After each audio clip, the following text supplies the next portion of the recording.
ఒకవైపున ఏపీలో లిక్కర్ స్కామ్కి సంబంధించి విచారణ కొనసాగుతూ ఉంది. సిట్టు విచారిస్తోంది. విచారిస్తున్న క్రమంలో చాలా విషయాలు బయటకు వస్తూ ఉన్నాయి. మరొక వైపున తెలంగాణలో ఫోన్ ట్యాపింగ్ కేసుకు సంబంధించి ఇక్కడ కూడా సిట్టు విచారణ చేస్తోంది.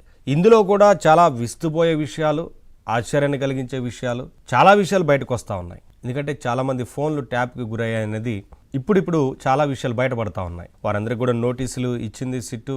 వారు కూడా వెళ్ళి ఏం జరిగిందనేది వివరించి వస్తూ ఉన్నారు.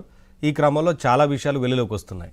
అయితే ఈ రెండు కేసులకు సంబంధించి కూడా పరస్పరం అప్పటి ప్రభుత్వాలుగా ఉన్న వారు ఎవరైతే ఉన్నారో పెద్దలు సహకరించుకున్నారనేది కనిపిస్తూ ఉంది. ఒకవైపున ఆ రోజు బీఆర్ఎస్ అధికారంలో ఉంది, వైసీపీ అధికారంలో ఉంది. లిక్కర్ స్కామ్ కు సంబంధించి ఇరువురు కూడా పరస్పర సహకారం అందించుకున్నారనేది కనిపిస్తూ ఉంది. ఒకవైపున షర్మిల ఫోన్ ట్యాప్ చేశారు. ఆ రోజున షర్మిల ఫోన్ ట్యాప్ చేయడానికి గల కారణం కేవలం జగన్మోహన్ రెడ్డి గారికి సహకారాన్ని అందించడం కోసం. ఆ రోజున విభేదాలు ఉన్న నేపథ్యంలో ఫోన్ ని ట్యాప్ చేశారు షర్మిల గారిది అనేది కొంత కనిపిస్తూ ఉంది. వారికి సహకరించడం కోసం ఎంత పార్టీ పెట్టి ఆ రోజున పార్టీ నడుపుతున్నారు కాబట్టి తెలంగాణలో కావాలని చేసుంటారేమని వైసీపీ నేతలు కొట్టిపారేసే ప్రయత్నం చేస్తున్నప్పటికీ అక్కడ చాలా క్లియర్గా అర్థమవుతా ఉంది. ఎందుకంటే ఆ రోజున ఆ పార్టీకి సంబంధించి పెద్దగా బీఆర్ఎస్ పట్టించుకున్నది లేదు. కాకపోతే జగన్మోహన్ రెడ్డి గారికి సహకరించడం కోసం మాత్రమే షర్మిల గారి ఫోన్ ని ట్యాప్ చేశారనేది ఇప్పటివరకు మనకి వినిపిస్తున్న వార్త.